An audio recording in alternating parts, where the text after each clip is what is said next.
I found the dog on a Tuesday morning, shivering outside a bakery on 5th Street. He had a diamond-studded collar and eyes that looked too tired for a puppy. I should have left him there. But I've always had a weakness for lost things. Maybe because I used to be one. So I took him to the address engraved on the tag, knocked on the door of a penthouse I could never afford, and met Dante Moretti. He stood there in a black suit, dangerous and beautiful, staring at me like I'd just walked into a room I was never supposed to see. "You brought him back," he said, his voice low and unreadable. I nodded. He smiled, cold, curious. "Good, because you're not leaving. You will feel so many emotions in this mysterious love story I'm about to tell. Please support us by clicking subscribe to the channel." The dog's collar caught the morning light like a warning I should have heeded. Diamond studs on black leather, glinting against matted fur that told me he'd been wandering for days. I found him outside Rosie's Bakery on 5th Street, shivering despite the August heat, his dark eyes tracking every person who passed without stopping. I knew that look. I'd worn it myself once, years ago, when I was the lost thing nobody claimed. I should have called animal control, should have walked away. But my hands were already reaching for him, already checking the engraved tag that hung heavy against his chest. The address made my stomach drop. Apex Towers, the building that rose above the city like a glass fortress, where penthouses started at 20 million and privacy was the only currency that mattered. The lobby smelled like money. Marble floors so polished I could see my reflection, threadbare jeans, shelter logo t-shirt, hair I hadn't bothered to fix.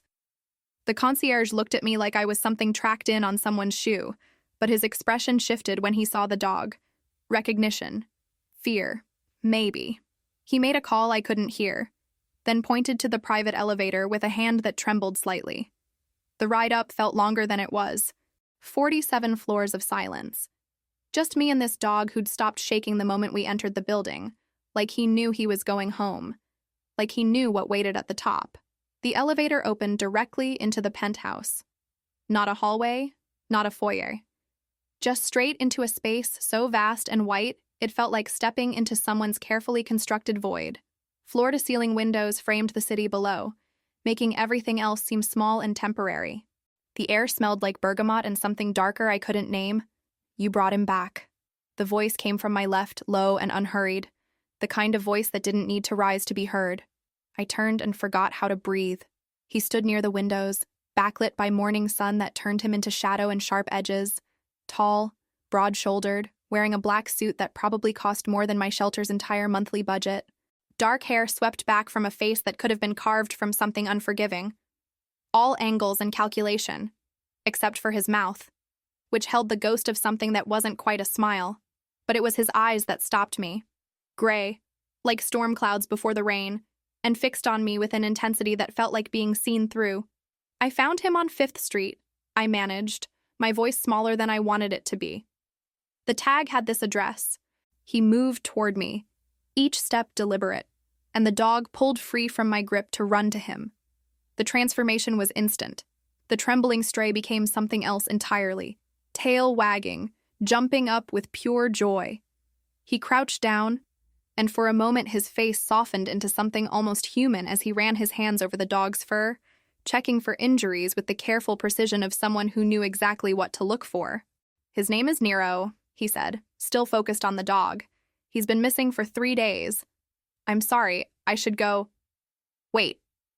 It wasn't a command exactly, but I stopped anyway, frozen by something in his tone that suggested refusing wasn't really an option people took with him.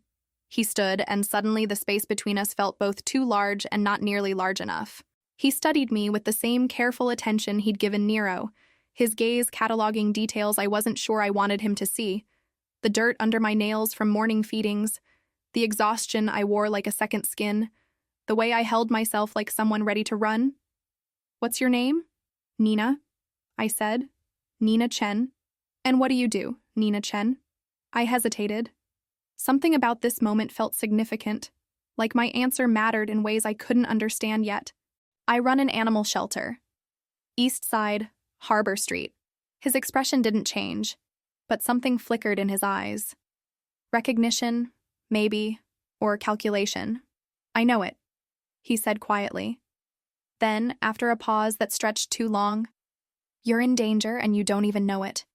The words landed like stones in still water, sending ripples through my careful composure.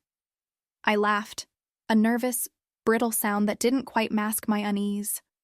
I'm sorry. What? He pulled out his phone, moved close enough that I could smell his cologne, cedar and smoke, and something that reminded me of expensive whiskey. He turned the screen toward me, and my blood went cold. My shelter. The building I'd poured 5 years of my life into, photographed from across the street, and spray-painted across the front door, in letters that dripped like wounds. You're next. How do you have this? My voice cracked. Yesterday, he said, because the people who did that work for someone who owes me. And now, whether you want it or not, you're part of this. I stepped back, my mind racing, but he moved with me, closing the distance I tried to create. His presence filled every space I tried to claim, overwhelming and inescapable. I don't understand. You don't need to understand, he interrupted, his voice dropping to something quieter, more dangerous. You just need to accept protection. I don't need... Yes, he said, and there was finality in it, like he was stating a fact rather than offering an opinion. You do. He reached out, and I flinched before I could stop myself. He noticed, of course he noticed, but didn't comment. Instead, he placed something in my hand, a business card, heavy stock, embossed letters I could feel beneath my fingertips. Dante Moretti, no title, no company, just a name and a number. From now on, he said, his gray eyes holding mine with an intensity that made my chest tight. No one touches you. I woke up the next morning to the sound of an engine idling outside my apartment. Not the usual street noise. This was different, deliberate, a low purr that didn't belong in my neighborhood of rusted fire escapes and cracked sidewalks. I pulled back the curtain and felt my stomach drop. A black Mercedes, gleaming like oil in the early light, parked directly in front of my building. The driver stood beside it, tall, broad, wearing sunglasses despite the overcast sky. He wasn't looking at his phone or checking his watch. He was just waiting for me. I let the curtain fall and pressed my back against the wall, my heart hammering. This was insane. I'd returned a dog, nothing more. Whatever Dante Moretti thought he was protecting me from, I didn't need it. I'd survived worse than spray paint and empty threats. I left through the back entrance, cutting through the alley that led to Harbor Street. It took me 20 minutes to reach the shelter, and the whole time I felt eyes on my back, that crawling sensation of being watched. When I finally pushed through the front door, I found Marcus already there, scrubbing at the paint that still stained the entrance. They came back last night, he said without looking up. Left this. He handed me an envelope. No name, no address, just thick cream paper that felt expensive between my fingers. Inside was cash, more cash than I'd seen in months. $5,000 in hundreds, crisp and new, and a note written in precise handwriting. For the door. And whatever else you need. Who's this from? Marcus asked. His dark eyes worried. Nina, what's going on? Nothing, I lied, shoving the envelope into my bag. Just someone trying to help. But it wasn't help. It was control. And when I pulled out my phone to call Dante and tell him exactly where he could put his money, I found 3 missed calls from a number I didn't recognize, and a text message that made my blood run cold. Don't refuse him. You'll regret it. The driver was waiting when I left work that evening. Same car, same patient stance, like he had all the time in the world. When I tried to walk past him, he simply said my name, Nina, and something about the way he said it made me stop. Mr. Moretti would like to see you. Tell Mr. Moretti I'm not interested. It's not a request, ma'am. I wanted to argue. Wanted to scream that I didn't owe Dante Moretti anything, that bringing back his dog didn't make me his responsibility or his property. But there was something in the driver's voice. A quiet certainty that told me refusal would only delay the inevitable. The penthouse looked different at night. The vast white space had transformed into something warmer, amber light pooling in corners, the city beyond the windows a constellation of possibilities. Dante stood at the bar, pouring whiskey into 2 glasses with the casual ease of someone who never questioned whether his guest would drink. You can't just send cars for me, I said, staying near the elevator. You can't just... Sit down, Nina. I'm not... Sit down. This time it was a command, delivered with enough quiet force that I found myself moving to the leather sofa before I'd consciously decided to obey. He brought me the whiskey, set it on the table in front of me, then sat across from me with his own glass cradled in his hands. "You returned my money," he said. "I don't want your money. What do you want?" The question caught me off guard.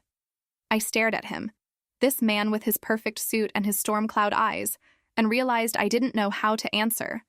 What did I want? To be left alone, to run my shelter without threats and fear, to stop feeling like the ground beneath me was always seconds from giving way. "I want to handle my own problems," I finally said. "Noble," he replied, taking a slow sip of whiskey. "And stupid." "Excuse me? You think you're independent. You think if you just work hard enough, stay invisible enough, you'll be safe. But independence doesn't stop bullets, Nina. It doesn't stop men who've decided you're useful. Useful for what?" He leaned forward, elbows on his knees, and I saw something shift in his expression. A hardness that made him look like exactly what he was. Dangerous. There's a man who wants to hurt me. He can't do it directly, so he looks for leverage. People I care about. People I've shown interest in. And yesterday, when I sent someone to check on your shelter after you left, I made you visible. The words settled over me like ice water. "So this is your fault." Yes. I hadn't expected honesty. It disarmed me more than any excuse would have. "Then fix it," I said, standing. "Make them stop and leave me alone." "I can't make them stop," he said quietly. "But I can make sure they don't touch you. By watching me, following me, sending drivers and money, and by keeping you alive." The silence that followed felt like standing at the edge of something vast and dark. I wanted to leave, wanted to walk out and pretend this conversation never happened. But my hands were shaking, and he saw it, and we both knew the truth. I was terrified. "There's a car outside your apartment right now," he continued, his voice gentler now. "There will be one tomorrow, and the next day. You can fight it, or you can accept it. But either way, it's happening." "This isn't protection," I said, my voice breaking. "It's a cage. It's survival." I turned away from him, walked to the windows, pressed my forehead against the cool glass. Below, the city sprawled endless and indifferent, full of people living ordinary lives where men like Dante Moretti were just stories, just warnings mothers gave their daughters. "How long?" I asked. "As long as it takes." I closed my eyes, felt the weight of inevitability pressing down on my shoulders. When I opened them again, my reflection stared back at me, and I barely recognized the woman I saw. Small, trapped, someone else's problem to solve. My phone buzzed, a message from an unknown number, and when I opened it, my legs nearly gave out. A photo of my apartment door, taken from inside, and written across my bathroom mirror in what looked like lipstick. "You were chosen as a message." Dante didn't ask to see the photo. He simply took my phone from my trembling hands, his jaw tightening as he studied the screen. The silence stretched between us like a wire-pulled taut, ready to snap. Then he made a call, his voice low and clipped, speaking in Italian too rapid for me to follow. When he hung up, his eyes met mine, and I saw something I hadn't seen before. Fury, controlled but absolute. "Pack a bag," he said. "You're not going back there tonight. I'm not staying here. You're right. You're not." 20 minutes later, we were in his car, him driving for once, moving through streets I didn't recognize. The city transformed as we went, neighborhoods bleeding into each other until we crossed into territory that felt wrong. Industrial, abandoned, the kind of place where streetlights flickered more than they shone. He pulled into a parking garage beneath a warehouse, and every instinct I had screamed at me to run. "Where are we?" "Somewhere you need to see," he said, killing the engine. "Stay close to me. Don't speak unless I tell you to." The warehouse was a cathedral of shadows, high ceilings lost in darkness, the smell of salt water and rust, sounds echoing off concrete, footsteps, voices, the distant clang of metal on metal. Men emerged from the gloom, their faces hard and watching, and I understood with sudden clarity that this was Dante's world, the one that existed beneath the expensive suits and penthouse views. He led me through the space with a hand at the small of my back, his touch light but possessive, a signal to everyone watching that I was under his protection. We stopped at a makeshift office. Really just a room with a desk and filing cabinets, harsh fluorescent lights that made everything look stark and unforgiving. A man sat behind the desk, older, with silver hair and a scar that ran from his temple to his jaw. He looked at me with the cold assessment of someone evaluating livestock, then said something to Dante in Italian. Dante's response was sharp, final, and the man's expression shifted into something that might have been respect. "This is Nina," Dante said in English, clearly for my benefit. "She's off limits. Spread the word." "Already done," the man replied, his accent thick. "But Marchetti's people, they don't listen so good." "Then make them listen." The man smiled, and it wasn't pleasant. With pleasure. I stood there, invisible and on display all at once, while they talked about territory and debts and names I didn't recognize. I tried to focus on breathing, on staying upright, on not showing how terrified I was. But then the man said something that made my blood freeze. "The girl, she knows about Vincent?"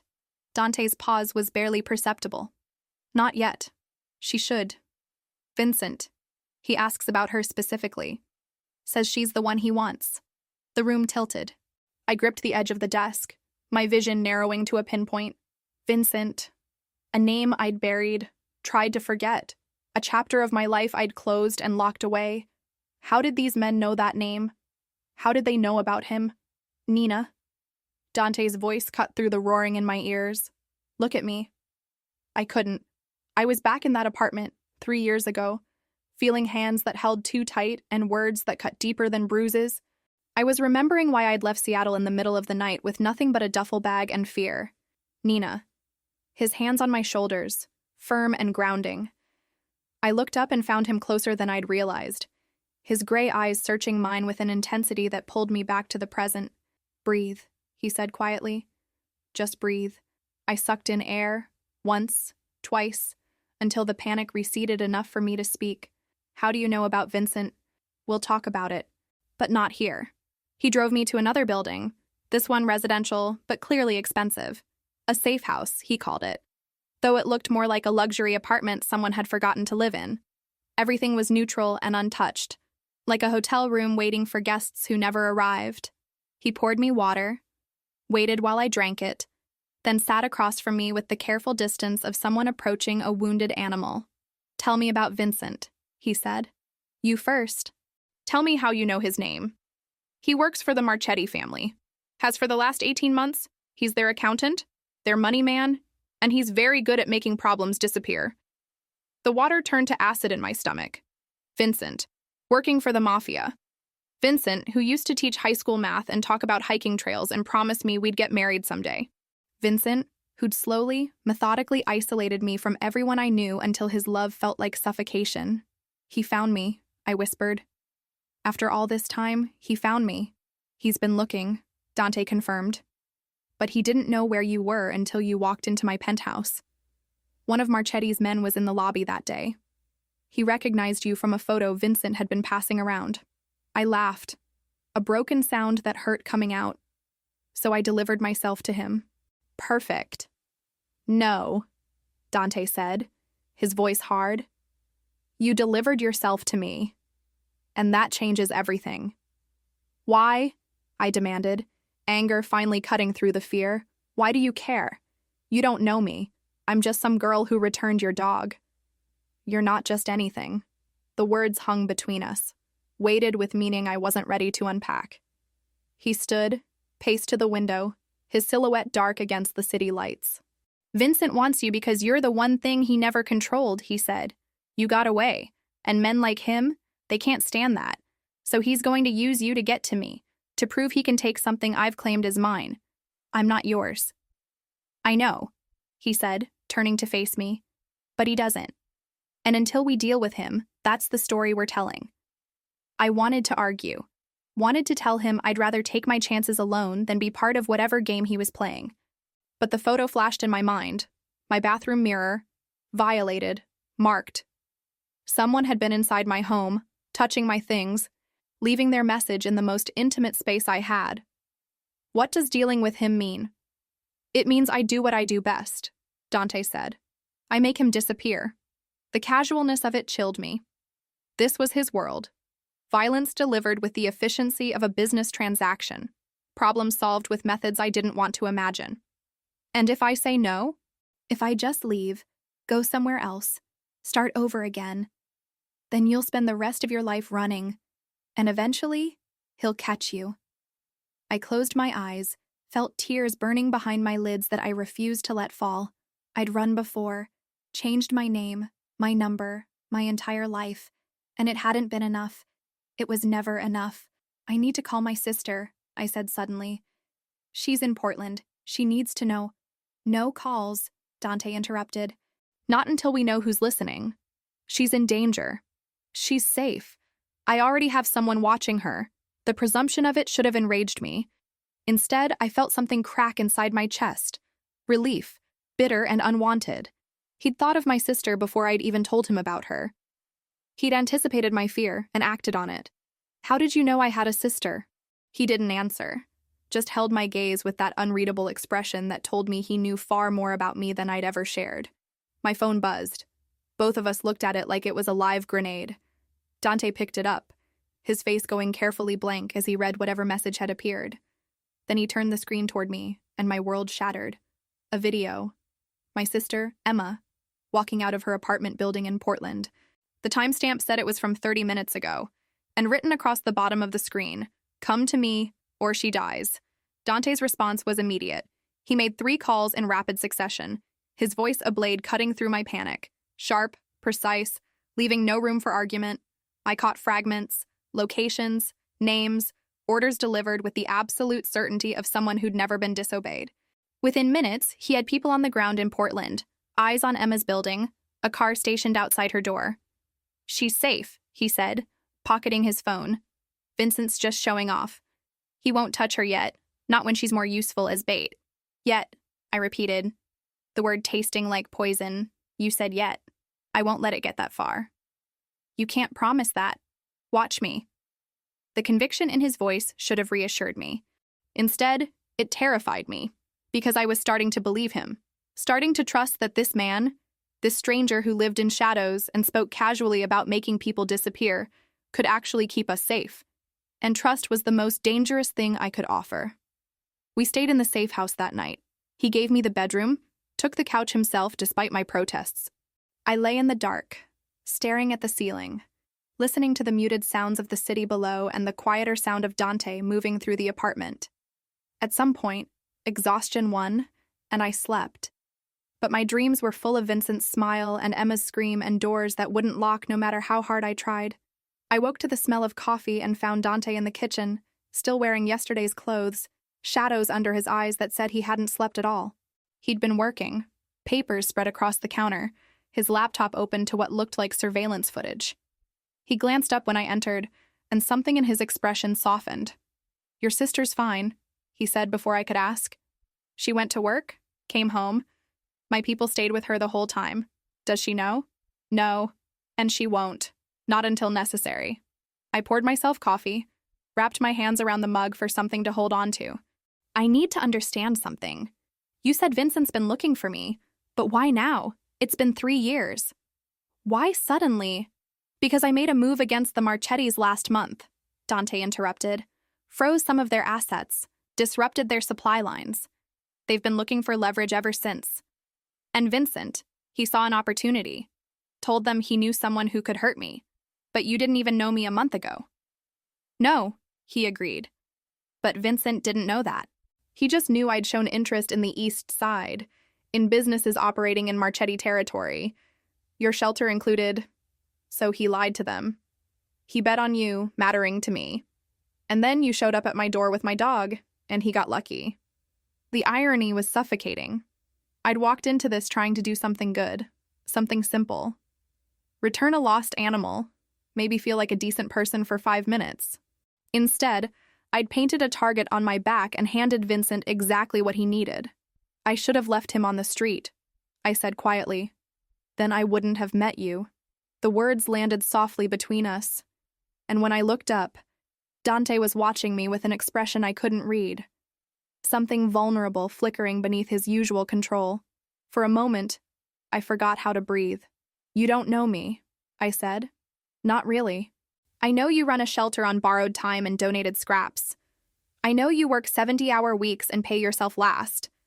I know you took in a stray dog without hesitation, even though you had no idea who owned him or what it might cost you.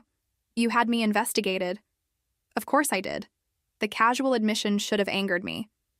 Instead, I felt exposed, like he'd stripped away the careful barriers I'd built and seen everything I'd tried to hide. What else do you know? I know you left Seattle 3 years ago with nothing. I know you changed your name from Nina Liu to Nina Chen. I know you filed a restraining order against Vincent Zhao that was dismissed for lack of evidence. Hearing it all laid out like that, my failures, my fears, reduced to facts in a file, made something inside me crack. I set down the coffee, wrapped my arms around myself, tried to hold the pieces together. He was good at not leaving evidence, I said. Good at making it seem like I was the crazy one.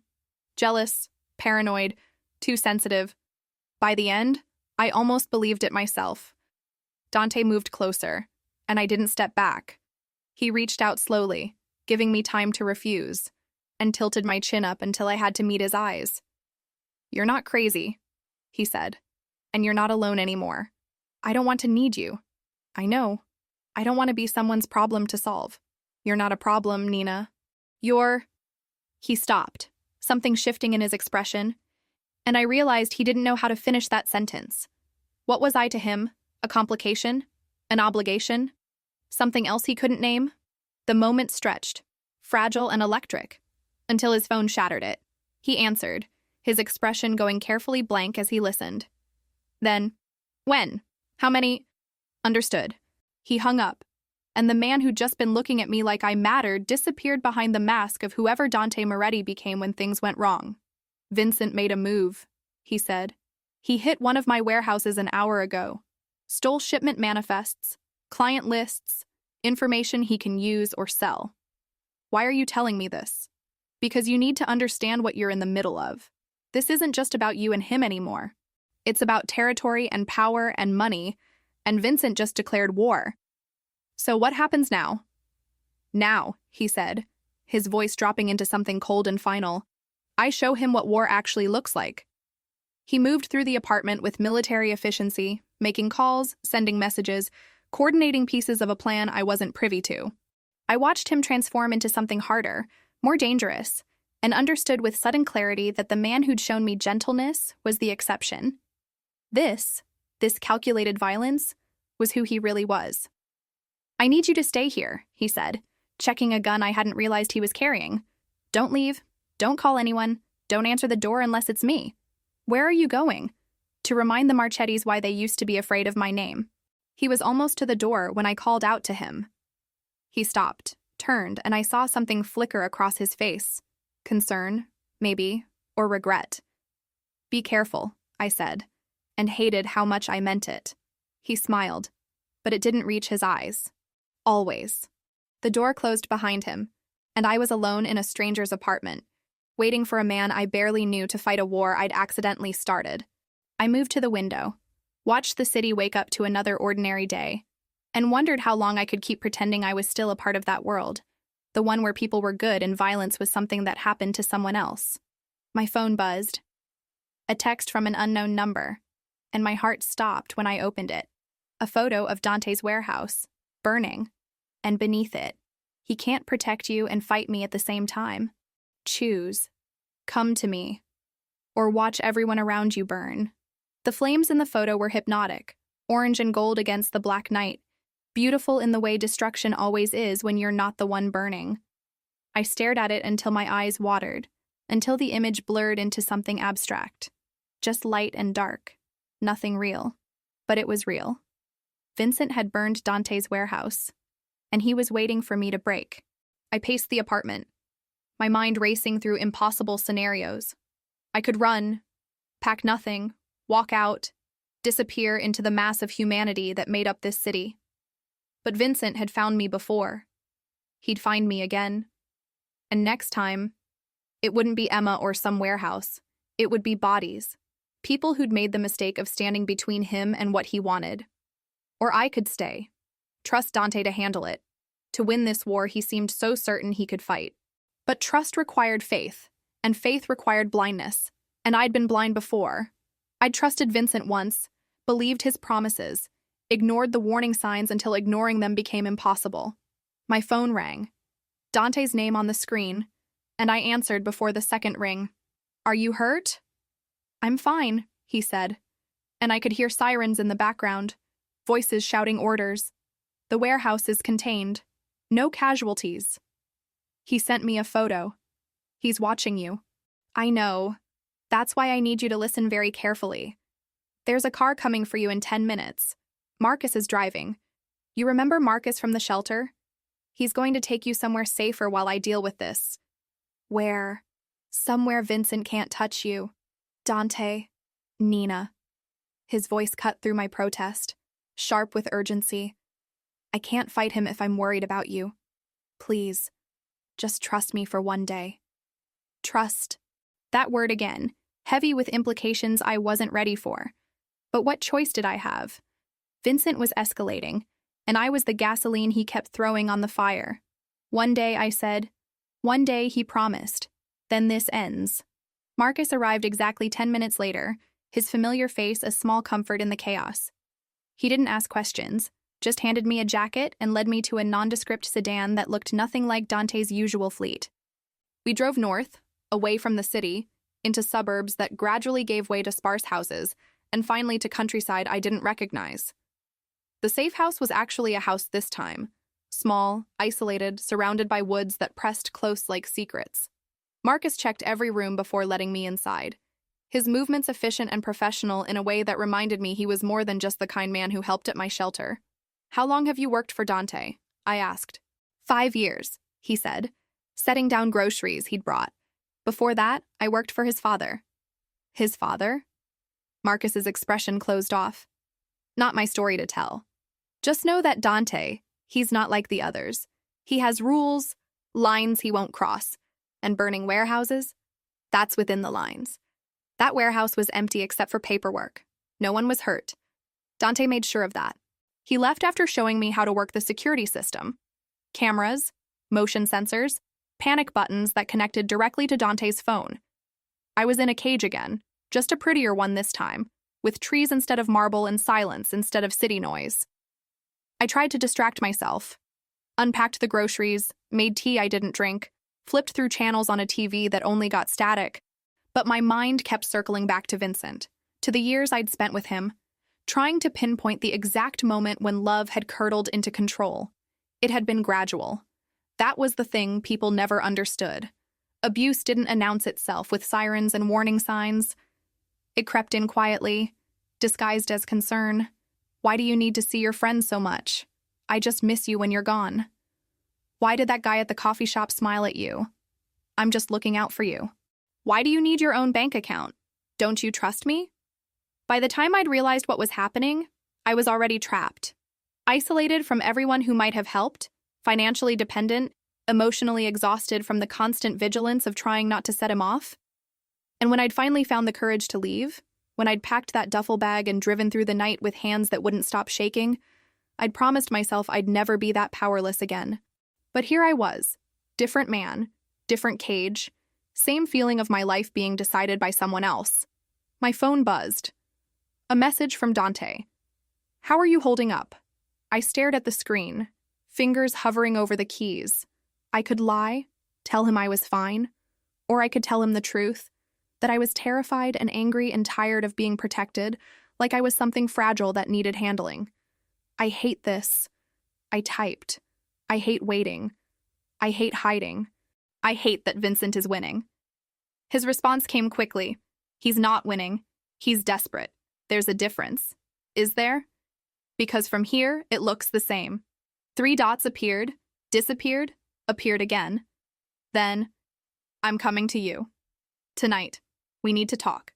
The hours until he arrived stretched like taffy, slow and uncomfortable. I watched the sun set through the kitchen window, painting the trees in shades of amber and blood, and wondered what truth Dante was bringing that required privacy and darkness to hear. He arrived after midnight, his car's headlights cutting through the trees like searchlights. I met him at the door, and the sight of him stopped whatever greeting I'd planned. He looked exhausted, his suit jacket gone, shirt sleeves rolled up, a cut above his eyebrow that hadn't been there this morning. "You're hurt." "It's nothing," he said, stepping inside. "We need to talk about Vincent." "What about him?" "I know why he wants you back. And it's not what you think." He moved into the living room, and I followed, my stomach knotting with dread. He pulled out his phone, scrolled through something, then handed it to me. Bank statements. Transactions dating back 3 years, all in my name, or the name I'd used when I was with Vincent, Nina Lou, deposits, withdrawals, transfers to offshore accounts, millions of dollars moving through an account I'd never opened. "I don't understand," I whispered. "Vincent's been using your identity," Dante said quietly, "laundering money for the Marchettis through accounts he set up in your name. If the FBI traces it, and they will, eventually, you're the one who goes to prison." The room tilted. I sat down hard on the couch, the phone slipping from my fingers. "That's why he needs you back," Dante continued. "Not for love or control, for insurance. If you're dead, the trail ends with you. If you're alive but under his control, he can make sure you never talk. So I'm either his victim or his scapegoat. You were," he corrected, past tense, "because now you have something he doesn't." "What?" "Me," he said simply. "And the resources to prove you're innocent." I looked up at him. This man who'd inserted himself into my life 3 days ago and turned everything upside down. He was offering me salvation, wrapped in conditions I didn't fully understand. "Why?" I asked. "Why are you doing this?" He crouched in front of me, bringing himself to my eye level, and I saw something in his face that made my breath catch. Something raw and unguarded. Because when you walked into my penthouse, you looked at me like I was just a man who'd lost his dog. Not a name, not a reputation, not someone to fear, just someone you could help. And no one's looked at me like that in a very long time. The honesty of it was devastating. I wanted to touch him, to close the distance between us, but I was afraid of what it would mean. "Dante, there are 3 rules," he interrupted, his voice firmer now. "If we're going to end this, you need to follow them. 1. You don't go anywhere without telling me. 2. You don't trust anyone I haven't cleared. 3. You stop pretending you don't need me." The rules settled over me like shackles or safety. I couldn't tell which. "And what's my rule?" I asked. "Your rule? You get 3. I get 1. That's only fair." He smiled, barely, and it transformed his face into something younger, less burdened. "What's your rule?" "You don't get to own me." The smile faded. He stood, offering his hand to help me up, and when I took it, he didn't let go. "I don't want to own you, Nina," he said quietly. "I want you to trust me enough to let me keep you alive." We stood there, hands clasped, the weight of everything unsaid pressing down on us. Then Dante's phone rang, shattering the moment. He answered, listened, and I watched his expression shift into something that made my blood run cold. "When?" "How long?" "I'm on my way." He hung up, already moving toward the door. "What happened?" He turned back, and I saw fear in his eyes for the first time. Real, visceral fear that had nothing to do with warehouses or territory or money. "Vincent just walked into a police station," he said. "He's turning himself in, and he's claiming you hired him to launder money, that you're the head of the operation, and he's the victim you manipulated."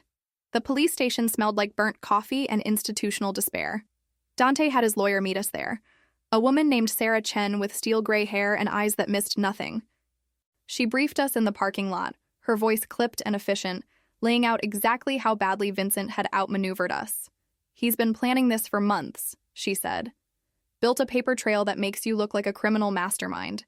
Emails from accounts that trace back to your IP address, signed contracts, even a storage unit rented in your name full of burner phones and falsified documents. But I never—" "I know," Sarah interrupted, not unkindly. "But proving that will take time, and Vincent's counting on the fact that you don't have time." "What does that mean?" Dante answered, his jaw tight. "It means the FBI will want to talk to you, and once they start digging, they'll freeze your assets, put you under investigation. You'll be toxic. Anyone associated with you becomes a target, including you, especially me." I understood then, With sickening clarity, what Vincent had done, he'd turned me into a weapon aimed directly at Dante, knowing that protecting me would cost him everything: reputation, business, the carefully maintained distance between his legal operations and the darker work he did in shadows. Vincent was betting that Dante would cut me loose to save himself. "So what do we do?" I asked. Sarah and Dante exchanged a look I couldn't read.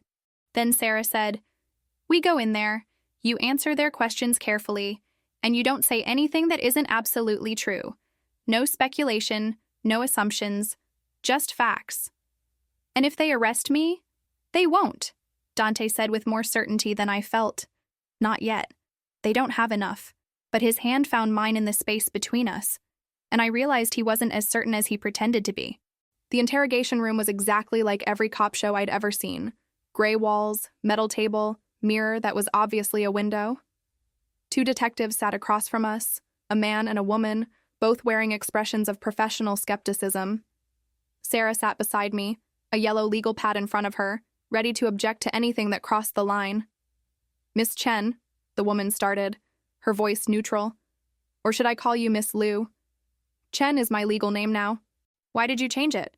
"I was running from an abusive relationship with Vincent Zhao." "Yes. The same Vincent Zhao who claims you recruited him to launder money for organized crime?" Sarah's hand touched my arm. A warning. My client has already stated she has no knowledge of any money laundering operation. "But she did have a relationship with Mr. Zhao," the male detective interjected. "They lived together for 2 years. Shared bank accounts. She must have known something about his financial activities." "Vincent controlled everything," I said, keeping my voice steady. "I didn't even have access to his accounts after the first few months. He said it was easier if he handled the money." "Convenient," the woman said. "So you're claiming total ignorance?" "I'm claiming the truth. I left him because he was abusive. I changed my name to stay hidden. And I haven't had any contact with him in 3 years until—" I stopped, realizing too late where that sentence was going. "Until," the detective prompted. Sarah jumped in. "My client has nothing further to add at this time, but the damage was done. They knew there was more to the story, and now they'd dig until they found it, which meant they'd find Dante, find the warehouse fire, find all the pieces of a puzzle that would look damning once assembled." The interrogation lasted 2 hours. They asked the same questions different ways, probing for inconsistencies, trying to catch me in a lie. Sarah deflected most of it, but I could see the detectives weren't satisfied. When we finally left, I felt hollowed out, scraped raw by the constant suspicion in their eyes. "They're going to keep investigating," Sarah said once we were back in Dante's car. "And Vincent's story is compelling, the abused boyfriend who got in too deep trying to please his demanding girlfriend. It plays well, especially with your name on all those accounts. How do we prove I didn't open them? We trace the IP addresses, subpoena security footage from the banks, find witnesses who can testify to Vincent's pattern of control, but it takes time, which Vincent knows I don't have." Dante had been silent since we left the station, his hands tight on the steering wheel, his expression carved from stone. Now he said, "He made a mistake." "What mistake?" I asked. "He's winning. He came out of hiding. For 3 years, he's been a ghost. Now he's on record, in the system, visible. That makes him vulnerable." "To what?" "To me." The way he said it sent ice down my spine. Sarah must have heard it too, because she leaned forward from the back seat. "Dante, whatever you're thinking, don't. This needs to be handled legally.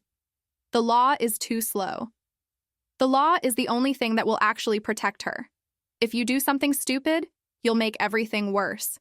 They argued while I stared out the window, watching the city blur past. I thought about Vincent in that police station, probably smiling that charming smile he used to deploy when he wanted something, playing the victim so convincingly even he might believe it. And I thought about Dante, who'd shown me more genuine care in 3 days than Vincent had in 2 years, now being forced to choose between helping me and protecting himself. "Stop the car," I said suddenly. "Nina, stop the car." Dante pulled over, and I turned to face him. My decision made. I'm turning myself in. I'll cooperate fully, tell them everything, accept whatever consequences come, but I won't let Vincent destroy you too. "No," Dante said flatly.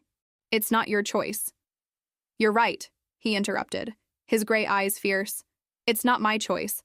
But it's not surrender either. You're not going back into that station and handing Vincent exactly what he wants. What he wants is to see me in prison. No, Dante said quietly. What he wants is to see you broken. Prison is just the tool. And I won't let him have that satisfaction. His phone buzzed. He glanced at it, and something shifted in his expression. Surprise, followed by calculation. What? Sarah demanded. Vincent just left the police station, Dante said slowly.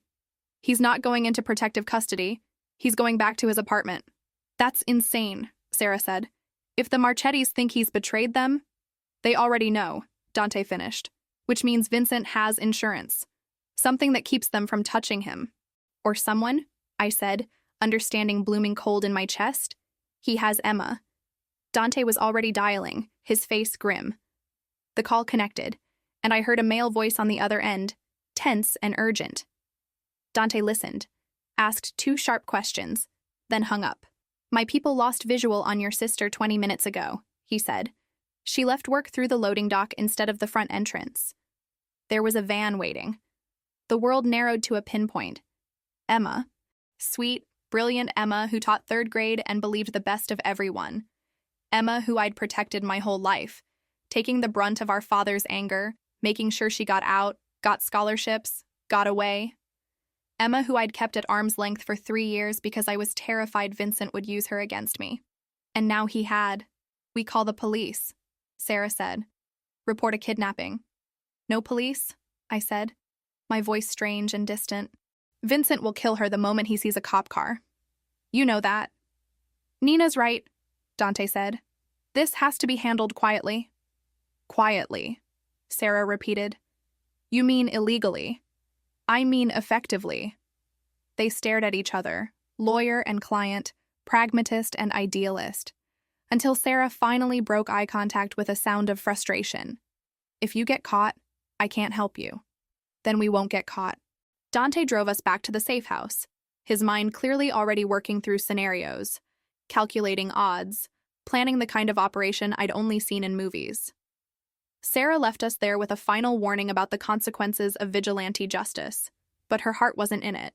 She knew, just like we did, that the law had already failed. Inside, Dante spread out a map on the kitchen table, marking locations with brutal efficiency. Vincent's apartment. The Marchetti family's known properties, places Emma might be held. His phone rang constantly, updates from his people, information flowing in like water filling a cup. Here, he said finally, tapping a warehouse near the docks. Marchetti owns it through a shell corporation. It's perfect for holding someone. Isolated, minimal security cameras in the area. Easy access to the water if they need to dispose of. He stopped. Seeing my face, we'll get her back, he said. You can't promise that.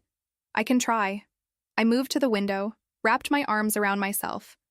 Outside, darkness had fallen complete and absolute, the kind of darkness that swallowed everything. I thought about Emma, wherever she was, scared and confused and wondering why this was happening. I thought about Vincent, probably watching her with that satisfied smile, knowing he'd finally found the leverage that would break me. I'm coming with you, I said. Absolutely not. She's my sister, Dante. I'm not sitting here while I what? His voice hardened. Storm a building that might be full of armed men. Risk your life along with hers. That's exactly what Vincent wants. Both of you in one place, helpless. Then what do you want me to do? Wait here and hope? Yes, he said simply. Wait. Trust me. Let me handle this. Trust. That word again. Demanding everything. Offering no guarantees. I turned to face him, and something must have shown in my expression because his face softened. I will bring her home, he said quietly. I swear it. And if you can't, then I'll make sure Vincent pays for every moment she spent afraid. He left an hour later, armed and accompanied by 4 of his men, whose names I didn't know and didn't want to learn. The door closed behind him, and I was alone with my fear and the terrible knowledge that everything, Emma's life, Dante's safety, my future, hinged on the next few hours. I tried to distract myself. paced the house, made coffee I couldn't drink, stared at my phone, willing it to ring with good news. It rang at 2 a.m. Unknown number. I answered with shaking hands. Nina. Vincent's voice, smooth and familiar and hateful. I hope you're watching the news. Because Dante just walked into my trap, and your sister says hello. She's right here beside me, wondering why you sent a killer to save her. The line went dead before I could respond. I grabbed the TV remote with numb fingers, flipping through channels until I found the news. Breaking story. Shots fired at warehouse near the docks. Multiple casualties reported. Police surrounding the building. The helicopter footage showed chaos. Squad cars, ambulances, armed officers taking position behind vehicles, and somewhere in that mess was Dante. Vincent had planned this perfectly. Leaked the location to make sure Dante would come. Then called the police to make sure he'd be trapped. Dante wasn't just walking into danger. He was walking into a public execution, televised and legal. I couldn't breathe. Couldn't think past the roaring in my ears. Emma was in there. Dante was in there. And I was here, safe and useless, exactly where Vincent wanted me. No. I'd spent 3 years running, hiding, letting fear make my decisions. I'd let Dante fight my battles while I waited behind locked doors like some helpless damsel who needed saving. But Emma didn't need a victim. She needed her sister, the one who'd taught her to throw a punch when Tommy Martinez wouldn't stop pulling her hair in 5th grade, the one who'd faced down our father's rage 100 times to keep her safe. I grabbed Dante's laptop from the counter. He hadn't logged out. Sloppy. Or maybe he'd trusted me not to look. I pulled up the security feeds from the warehouse, the ones his people had been monitoring. The cameras showed police surrounding the building, SWAT preparing to breach. But there, on the south side, a gap in their perimeter. An old drainage tunnel Dante's men had marked on their map. I memorized the route, grabbed car keys Marcus had left in a drawer, and walked out the door. The drive took 30 minutes that felt like hours.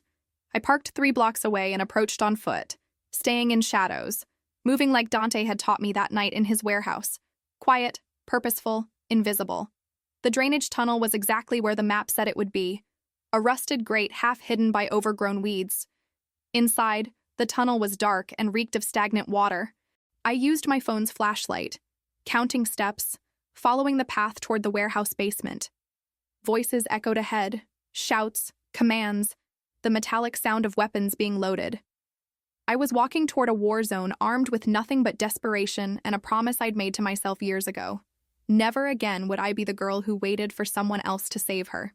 The tunnel opened into the warehouse's lower level. I could hear Emma crying somewhere above me, her voice thin and terrified. And Vincent's voice, smooth and confident, explaining to someone, police negotiators maybe, that he was the real victim here, that Dante Moretti was a dangerous criminal who'd corrupted innocent Nina Lou.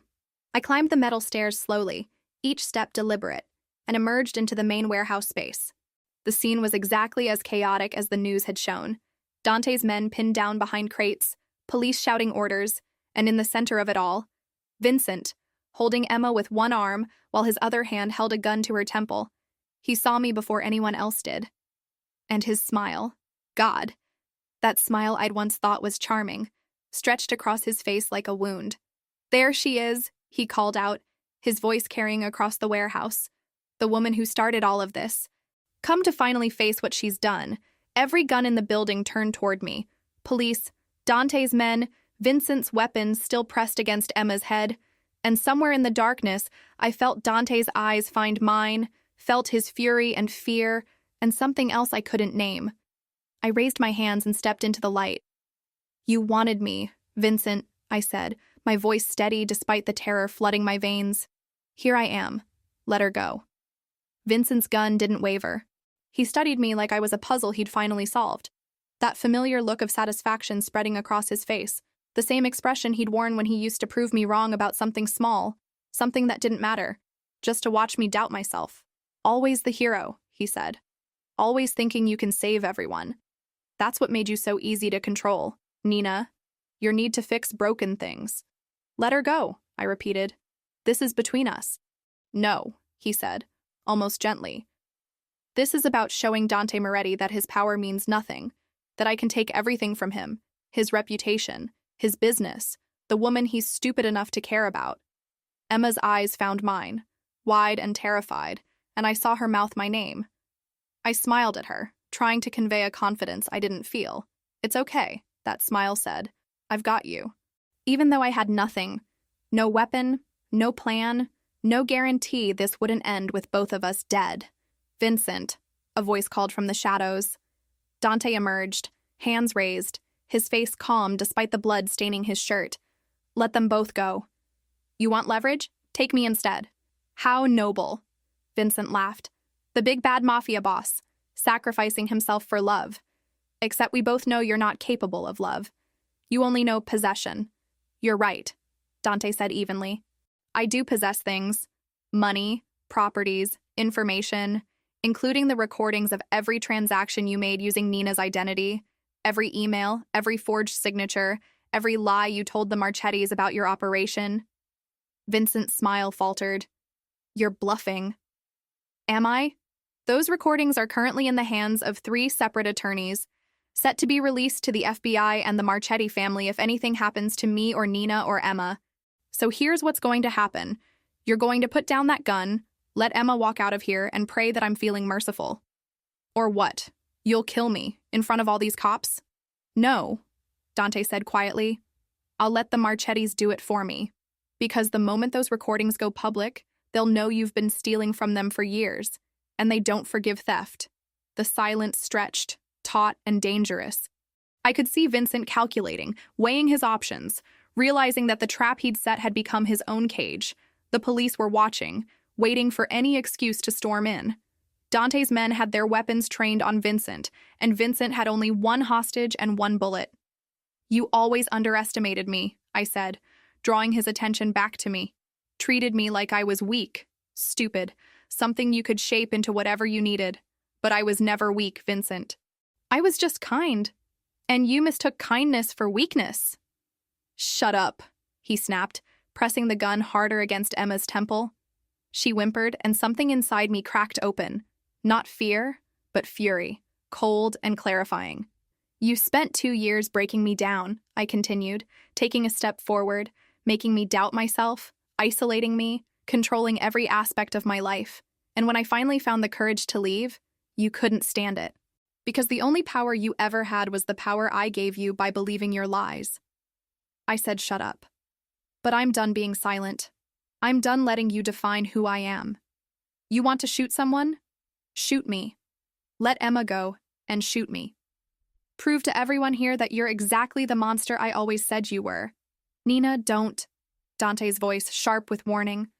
But I was already moving, walking toward Vincent with my hands still raised, closing the distance between us. Emma's eyes widened, tears streaming down her face. But I kept my gaze locked on Vincent's. You won't do it, I said softly. Because deep down, you need me to be afraid of you. And I'm not anymore. I look at you now and I see what you really are. A small, pathetic man who only feels powerful when he's hurting someone weaker. Vincent's hand trembled. For a moment, I thought I'd miscalculated, that anger would override self-preservation and he'd pull the trigger. But then something shifted in his expression. The realization that he'd lost. That every move he'd made had led him here, surrounded and exposed, with nothing left to bargain with. Your choice, Dante said. Easy death from a bullet, or what the Marchettis will do when they find you. And they will find you. Vincent's arm dropped. Emma stumbled away from him, and I caught her, pulled her close, felt her shake against me as police swarmed in. They took Vincent down hard, weapons drawn, shouting commands while he didn't resist. He just stared at me with something that might have been hatred or respect, or the dawning understanding that I was never his to begin with. The aftermath was chaos. Police questions, ambulances, reporters already circling like vultures.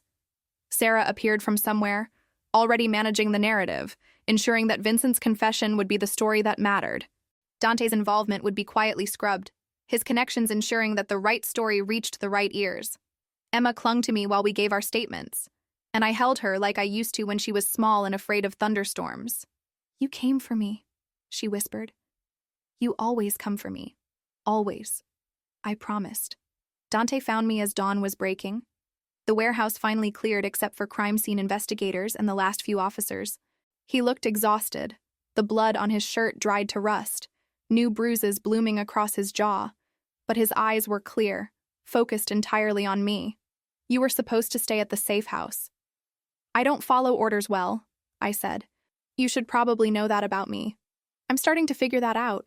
We stood there in the growing light, the city waking up around us, and I felt something shift. The weight I'd been carrying for 3 years finally lifting, leaving me lighter but also fundamentally changed. What happens now? I asked. Now, he said, you decide. You're free. From Vincent. From the charges. From all of it. Sarah will make sure the investigation clears your name completely.